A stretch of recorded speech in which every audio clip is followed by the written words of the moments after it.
요즘처럼 이 코로나로 인하여 언택트라고 하잖아요. 만나지 말라, 가까이 하지 말라, 가능하면 멀리 해라.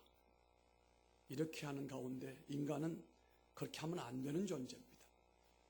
사람인이라고 하는 이 한자의 인은 사람과 사람이 기대고 있는 모습입니다. 사람은 기대해야 되고 대화해야 되고 가까이 해야 되고 함께 음식을 먹고 함께 대화를 나누고 사랑을 나누고 그렇게 해야 될 존재가 인간이고, 반드시 그 인간은 하나님과 연결이 되고 하나님의 은혜 가운데 매여 있는 그런 상태가 이상적인 상태입니다. 그런데 우리 시대는 언택트라고 하잖아요. 만나지 말라, 가까이 하지 말라, 손잡지 말라, 가능한 대로 멀리 떨어져라, 모임을 갖지 마라, 회의를 하지 말라, 예배하지 말라, 기도회 하지 말라, 이렇게 사람을 떨어지게 만들어 놓고 있는 가운데, 문제는 계절이 깊은 가을로 점점 발전해 가는 가운데 생겨나는 병이 있는데, 그 병이 바로 우울증이라고 하는 병입니다. 정상적인 생활을 하는 사람들 중에는 자연의 색채가 변해가고 낙엽이 뒹굴고 스산한 바람이 내 몸속으로 들어와도 끄떡 없을는지 모르겠지만, 그러나 이런 언택트 시대에 이런 마음이 연약한 사람들은 이런 환경 가운데서 무력감과 고립감과 무가치감이 자신을 정복하게 되면은 나도 모르게 불안한 상태를 유지하게 되고 긴장의 무게에 고통을 너무너무 당하여 정신적으로 폭발 직전에 놓여 있다는 사실입니다. 일전에 어떤 의사가 방송에 출연하여 이런 얘기를 했습니다. 요즘에 병원에 환자들이 팍 줄었다는 겁니다. 그런데 유일하게 한 과는 늘어났다는 겁니다. 뭔 과죠? 정신과. 정신과는 사람이 늘어났다는 겁니다. 아니, 어찌 보면 모두가 다 정신과를 가야 될 사람들이 바빠서 못 가서 그렇지. 정신과에 있는 환자들이 훨씬 더 많이 늘어났다는 것은 엄청난 고통을 겪고 있다는 반증이라고 볼 수가 있는 것입니다.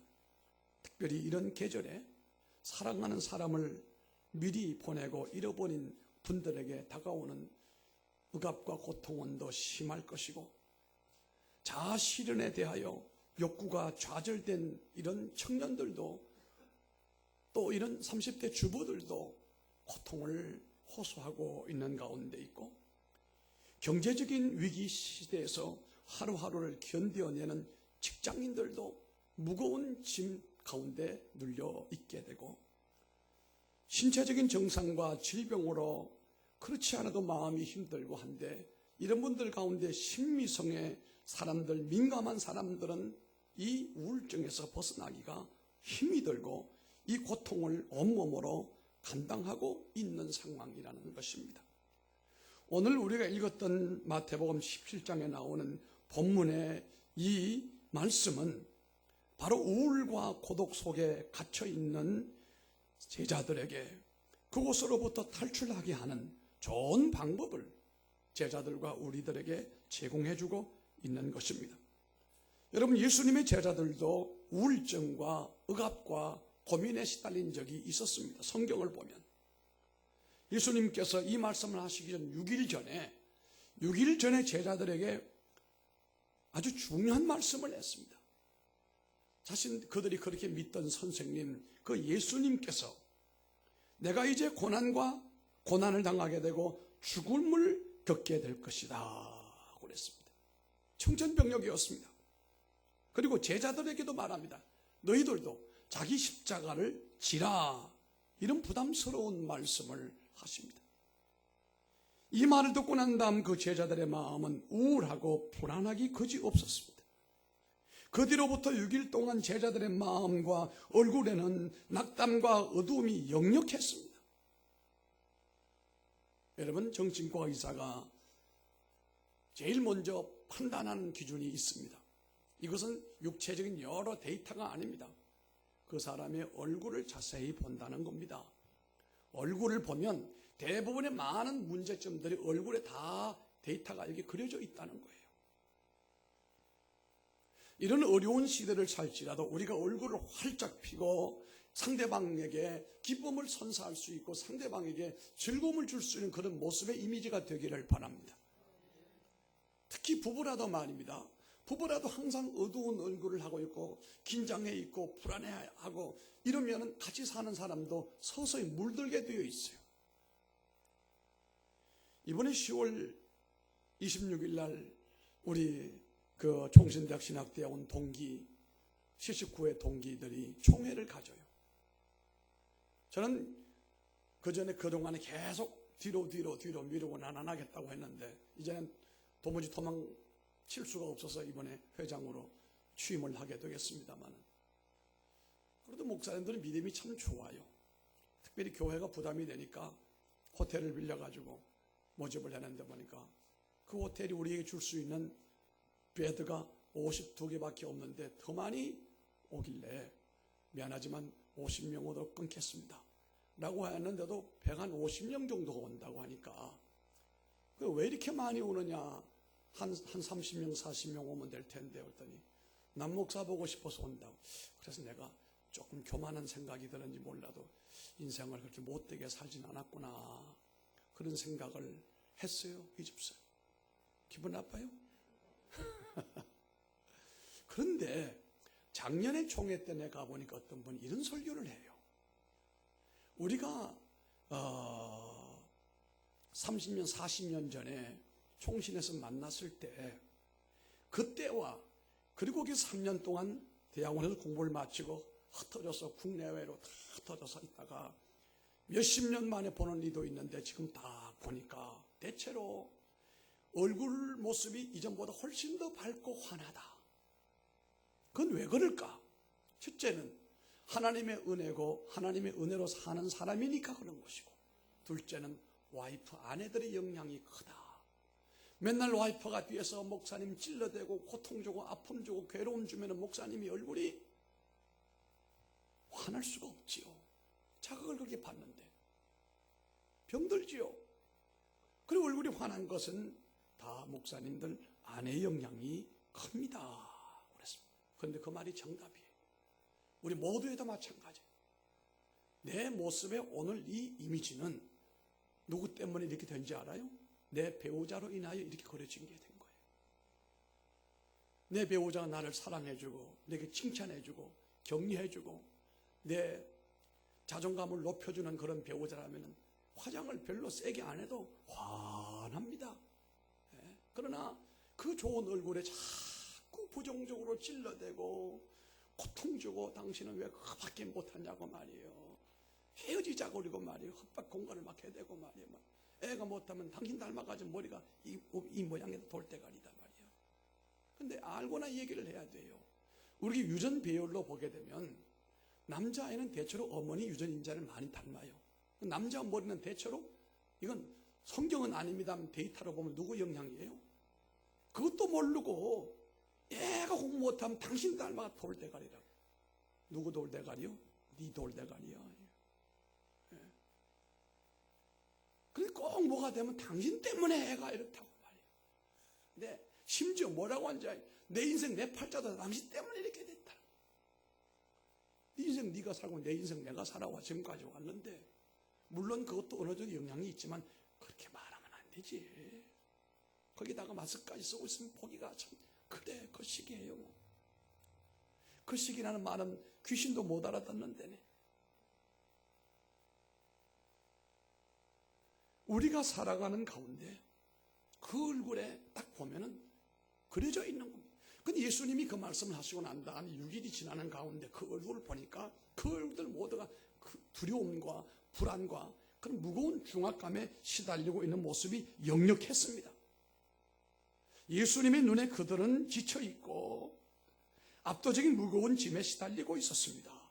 긴장과 피로감에 빠져있는 제자들을 볼 때에 예수님은 어떻게 제자들을 새롭게 만들어줄까? 이른바 그들은 떠도는 불안감, 프리앵션스라고 하는 이 떠도는 불안감, 프리앵션스라고 합니다. 이때 예수님께서 이 문제를 해결하기 위하여 베드로와 요한과 야고보를 오늘 말씀해 보니까 따로 데리고 이들은 다시 말하면 12제자 가운데 앞서 있는 리더급의 제자들이다.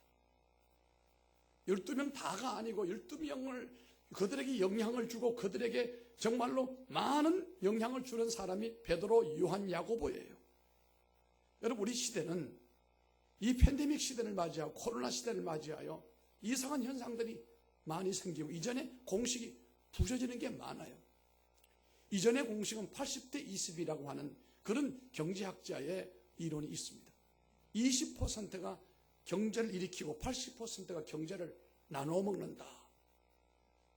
중요한 일은 20%가 하고 나머지 중요하지 않은 일은 80%가 한다. 다 이런 통계가 맞아 들어가는데 지금은 이 코로나 이후에는 이 공식이 무너지게 돼요. 창조적 소수가 새 역사를 일으킨다. 가정에 한둘이라도, 교회에 몇 사람이라도 강력한 영향력을 지니고 있으면 그 교회는 살고 그 가정은 살고 그 공동체는 살아간다는 얘기예요. 우리 민족에게도 오늘 우리가 이 시편을 낭독을 했습니다마는 그 말씀 가운데 중요한 내용이 나와요. 능력이 있는 왕은 정의를 사랑하느니라. 능력이 있는 대통령은 정의를 사랑하느니라. 능력이 없으니까 이상한 짓을 하는 거예요. 이게 대통령이. 이 난국의 말입니다. 이 코로나가 우리를 억압을 하고 경제적인 어두운 그림자가 드리워져 있는데 이 나라를 그 사이에 끌고 사회주의로 가면 안 되는 거예요. 이게 두는 또 우리가 감독을 해야 됩니다. 이거. 교회는 성당과 불당과 달리 오늘도 내가 있을 때 와서 오늘 또 내는 거예요. 없을 때 살짝 와서 미리 와서 우리 마음 좋은 문장로님 만나고 갔대요. 30%만 앉으라. 누구 마음대로 30%예요. 내가 40% 앉든 50% 앉든 네가 뭔데 교회를 좌지우지하려고 하네. 우리 뭐냐, 우리가 행정기관이요? 하위기관이요? 하나님의 나라예요. 교회. 방역 수칙 잘하고 우리가 철저히 방어하면 찬양대도 마스크 쓰고 하잖아요. 우리가. 이러면 되잖아요. 뭘 더 어떻게 요구를 하고 있는 거예요. 그 압을 아주 그냥 안 돼요. 우리가 이제는 고분고분 따라가면 안 돼요. 사리분별을 딱 하고 난 다음에 해줄 건 해주고 아닌 건 아니요. 잡아가려면 나 잡아가라고 그래. 왜 잡아갈 테니까. 교회를 지켜야 됩니다, 여러분. 아멘. 믿음을 지켜야 됩니다. 예배를 지켜야 됩니다. 우리 시대가 네로 시대가 된다고 해도 우리는 이 믿음을 지켜야 된다는 사실이에요. 이 본문의 말씀 가운데 이 세 사람이 지도급의 사람이에요. 그래서 80대 20의 이론이 아니에요. 이제는 80대 5도 되고 아니 95대 5도 될 수가 있고 90대 10도 될 수 있고 다시 말하면 창조적인 소수가 남아있는 기관과 단체는 죽지 않는다. 살아난다. 할렐루야. 그렇게 되시길 바랍니다.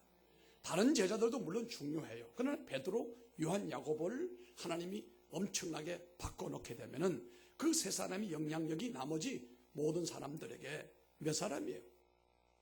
8명, 9명. 그죠? 그들에게 영향이 간다 이거예요. 논에 물을 대는데 윗논에 물이 차면 자기 밑으로 물이 내려가게 돼 있는 거예요. 가정에도 어른들이 누군가 은혜 받고 능력 받으면 그 은혜와 물결이 그 밑으로 내려가게 되어 있는 겁니다. 그래서 예수님 베드로, 요한, 야고보 세 사람을 데리고 산상에 올라가는데 이것이 바로 변화산의 변형 사건이라고 하는 겁니다. 이 셋을 데리고 산에 올라가셔서 그들 마음에 있는 불안과 압박과 연약함을 한 방에 싹 씻어 주셨어요. 할렐루야. 싹 씻어 주었습니다.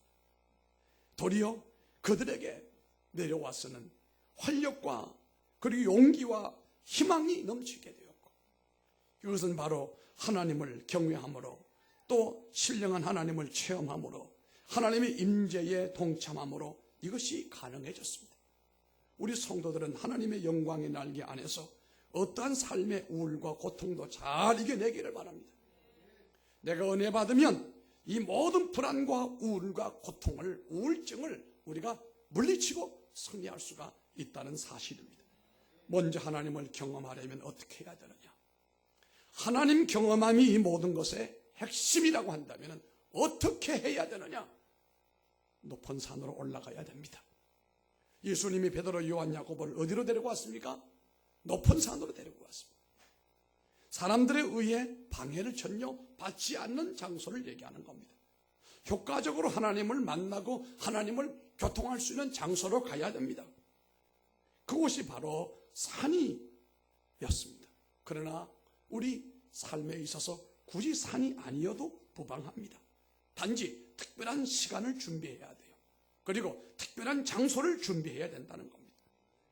거기에 신비한 하나님을 경험할 수가 있는 상황이 이루어지게 됩니다. 베드로와 요한과 야고보 세 사람은 정상에서 그들의 눈으로 희한한 광경을 목도하게 되었습니다. 그 높은 산에서 예수님은 갑자기 변형이 되는데 예수님의 얼굴은 뭐 같았다고요? 해같이 빛났어요. 정오의 해입니다. 이 빛은 맨눈으로 볼 수가 없을 정도로 찬란한 빛이 비춰오는 거예요. 갑자기. 그리고 그분이 예수님이 입고 있던 그 옷은 흰옷으로 화하였어요. 흰옷으로. 그리고 그들이 간절히 보기를 원했던 구약의 모세가 등장을 합니다. 예수님 얼굴이 해같이 빛나고 옷은 빛같이 빛나는데 거기 옆에 엑스트라 모세가 예수님 옆으로 다가왔어요.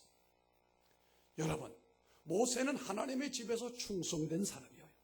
그러나 예수님은 하나님의 집에서 충성 같이 했지만 모세는 종으로 충성을 했고, 그러나 예수님은 아들로 충성을 했습니다. 주인으로. 그리고 또 있다 보니까 모세 옆에 또 보고자 했던 한 인물이 등장하는데 누가 등장합니까? 엘리야가 등장을 합니다. 이스라엘 사람들의 꿈에도 그리는 사람이 두 사람이에요. 모세와 엘리야입니다. 모세는 율법의 대표자요, 엘리야는 선지자의 대표자예요. 그들은 율법이 있고 선지자만 있으면 그들은 하나님을 따라갈 수가 있는 사람들이에요. 목사도 나이 들면 늙어지게 되고 목사도 나이 들면 죽습니다. 그러나 그들이 전해주었던 신앙과 그 말씀들은 살아 역사하게 되어 있습니다. 그래서 그들이 모세와 이 엘리야를 그렇게 사모했는데 예수님 곁에 둘이 탁 등장을 하고 있는 모습을 보게 되었습니다. 너무도 감격적인 순간을 베드로와 요한, 야고보가 보았습니다. 이때 이 세 분이 뭔가 대화를 하고 있는 가운데 있는데 이때 베드로가 아이디어를 쫙 지시하기를, 예수님, 여기에 내가 나무를 꺾어다가 초막셋을 지을 테니까 아예 주님 세 분이 여기서 계시기를 바랍니다. 하나님 그 놀라운 경험을 묶어 놓으려고 했던 거예요. 그러나 그 요구는 받아들여지지가 않았습니다. 하나님을 경험하는 것이 문제지 집을 짓는 것이 중요한 게 아니에요. 하나님을 만나고 하나님을 체험하는 것이 중요한 것이지 무슨 건물을 짓고 무슨 이게 중요한 게 아니라 이 말이에요. 할렐루야.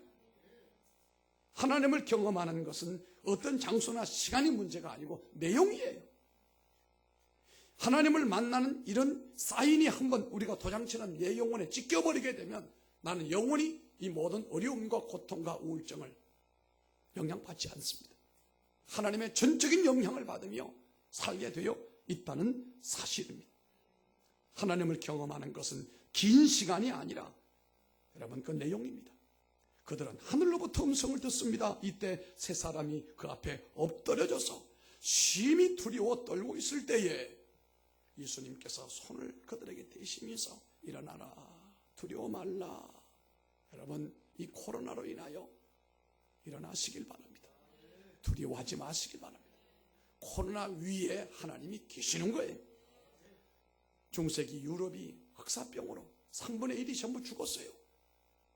그 흑사병이 돌아서 날마다 죽어갈 때도 예배는 끊어지지 않았습니다. 도리어 모여서 기도했습니다. 하나님, 이 흑사병이 사라지게 해달라고 말이에요. 여러분, 이 제자들이 예수님께서 고난과 죽으심을 말씀하시고 너희들도 십자가 지라고 했을 때에 그 부담감으로 인하여 불안하고 초조하고 우울함이 있었는데 그 광경을 보고 난 베드로, 요한, 야고보는 이 모든 것들이 삽시간에 사라져버리고 말았어요. 얼굴이 해같이 환하게 빛났습니다. 오늘 이 땅에 두려워져 있는 이 팬데믹 시대에 두려움과 코로나로 인하여 억압당하는 모든 것은 물론 의학적인 문제입니다만 신학적인 문제도 될 수 있습니다. 성도들은 하나님의 은혜를 체험하고 하나님을 경험함으로 말미암아서 이런 모든 것들로부터 완전히 벗어나게 되기를 주님 이름으로 축원합니다. 그 많은 환난과 역경 속에서도 그들은 이 경험 이후에 한 번도 죽겠습니다, 나 죽겠습니다는 사람이 없었어요. 이 하나님을 경험했던 놀라운 역사 이 이후로 베드로와 요한과 야고보는 그들이 가는 길이 험하고 많은 고통이 따라왔지만 한 번도 좌절하지 않았어요. 왜 그렇습니까? 단 한 번의 기억이지만 하나님을 만났던 생생한 체험 때문에 그렇습니다. Faith experience. 내 믿음의 경험이 있어야 된다 이 말이에요. 그래야 누구 말 따라가지 않고 시대 조류에 흔들리지 아니하고 나와 주님과 함께 더불어 이 세상을 이기며 살아가게 된다는 사실입니다. 이 사람들은 이 하나님의 놀라운 경험을 경험하고 난 다음 목자로 가는 길이 험하고 힘들고 어려움 중에 있어도 의기소침하거나 우울감에 빠지지 않았습니다. 그들이 가는 길에 가난이 있고 질병이 있고 핍박이 있어도 그들은 즐겁게 사명을 감당했던 원인이 거기에 있는 겁니다. 둘째는 하나님을 경험하면 이런 일이 일어납니다. 첫째는 불안이 사라집니다. 불안은 창의력과 생산력을 마비시켜버립니다. 우리 한국의 경제가 지금 큰 어려움을 겪는데요. 그 원인 가운데 한 가지는 불안감이에요. 그들은 엿새 동안 고민으로 심한 압박을 받았지만 이제는 환희와 평화, 즐거움과 소망감에 넘치고 있습니다. 내일에 대한 염려와 고통은 사라지고 천국의 희망이 그들을 사로잡고 있습니다. 이제는 자신의 십자가를 자신감 있게 질 수도 있게 됐습니다. 하나님을 경험하게 되면 불안과 초조를 정복할 수 있을 뿐만 아니라 성공적인 신앙생활을 할 수가 있고 성공적인 가정생활, 기업생활도 할 수가 있다는 겁니다. 불안이 제거된 상태를 가리켜 우리는 평화라고 말합니다. 평안이 뭔가? 불안이 사라진 상태를 얘기하는 겁니다. 믿음의 평안은 그의 모든 사역을 기름지게 만들어주고 행복감으로 젖어들게 됩니다. 요즘에 심리학자들의 주된 관심사는 이런 코로나 상황 가운데서도 어떻게 국민이 행복하게 살 수 있을까? 그러나 제가 볼 때는 방법이 없어요. 심리학적으로는 솔루션이 없다 이 말이에요. 그러나 신학적으로는 가능하고 신앙적으로는 가능하단 말이에요. 하나님을 경험하게 되어지게 되면 행복감까지 누리게 되어지게 된다. 아주 멋진 노래를 부른 성악가들을 가만히 보면요, 그들의 노래 실력을 가만히 보게 되면 노래 실력보다도 그 마음에 노래를 부를 수 있는 마음의 평안함이 이게 중요한 거예요. 우리 이규성 집사님도 참 성악을 전공해가지고 참 세계적으로 뛰어날 수 있는 그런 성악가 반열에 서야 되는데 이런 귀한 분을 동산교회 지휘자를 모셨으니 우리가 얼마나 큰 복인지 몰라요. 아멘 하는 사람 두 사람 있어요. 아멘해요. 맞아요. 사실이기 때문에. 그런데 내가 이 집사님 만난 지 한참 돼요. 벌써. 전체를 따지면 10년 넘어요. 그렇죠? 그러나 앞으로도 나는 이 집사님 어디 가면 못 가게 붙들어 놓으려고 우리 교회 안수 집사 세우려고 하는 거예요. 왜? 이분의 노래 실력이 뛰어나서가 아니에요. 나는 가만히 보고 있어요. 노래를 부르는 실력이 문제가 아니고 그 노래를 부를 수 있는 마음의 믿음과 평안함이 이게 있으니까 부르는 거예요. 이거 없이 노래 부르는 사람은 그건 가식쟁이고 그 사람은 오래 못 갑니다. 예수님을 통하여 오늘 하나님을 만난 경험을 했던 제자들에게는 그 마음의 불안이 사라지고 평안한 마음이 그 안을 지배하게 됨으로 인하여 이제 불안과 이런 조소나 이 모든 고통거리를 다 물리치게 할 수 있는 힘이 생긴 겁니다. 염려와 근심의 어두운 마음에 주님의 천국의 빛으로 비추어 주심으로 말미암아서 그들은 이제 천국 생활을 하게 됐단 말입니다.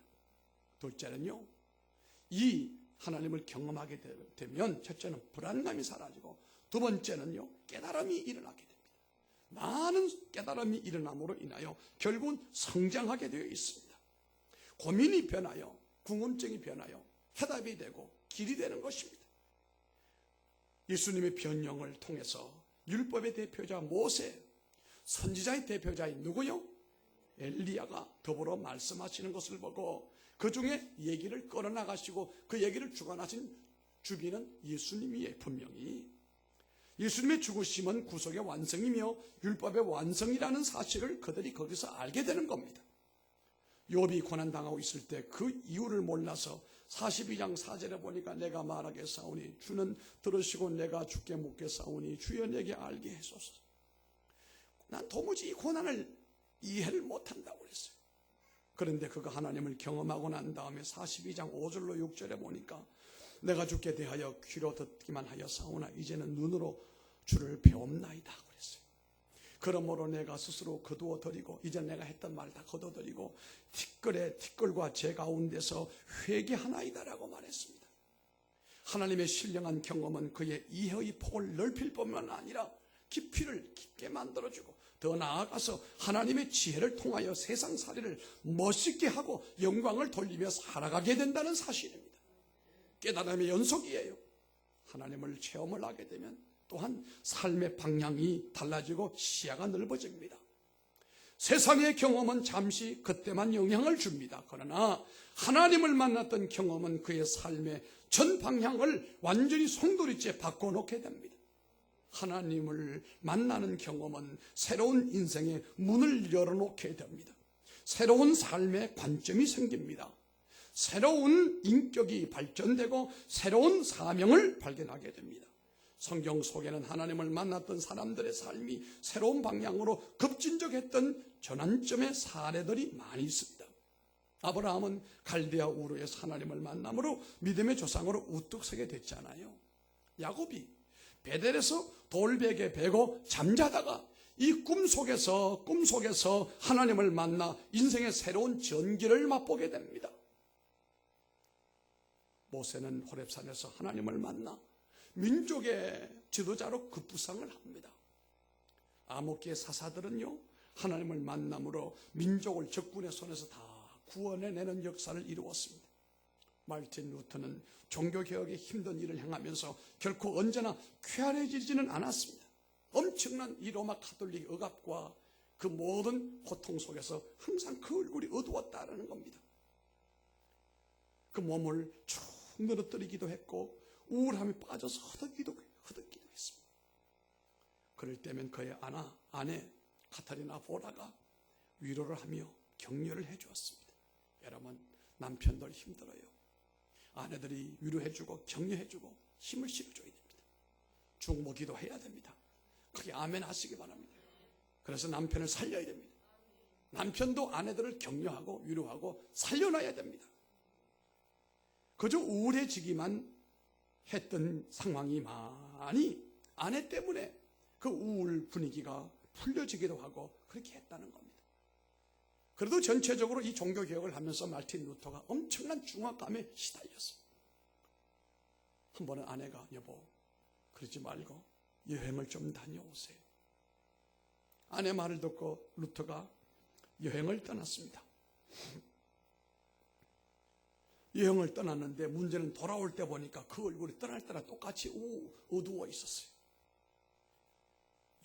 이때 이 아내가 우리 남편이 병들었구나. 그래서 우리가 그 유명한 찬송가에도 나옵니다만 아내가 상복을 입었어요. 상복을 입고 있으니까 루터가 깜짝 놀라서 여보 누가 죽었느냐? 예, 죽었어요. 누가 죽었느냐? 하나님이 죽었어요. 아니 어떻게 하나님이 죽어요? 당신의 얼굴을 보니까 하나님이 죽어도 완전히 죽은 거예요. 하나님 살아계심을 믿는다면 그 당신 얼굴이 그럴 수가 없는데 당신 얼굴이 하나님 죽은 자 같다. 이때 루터가 정신을 바짝 차리고 자세를 다시 고치고 소망으로 붙들어서 그가 종교개혁을 성공적으로 이루어낼 수가 있었다는 사실입니다. 루터는 우울증을 앓았어요.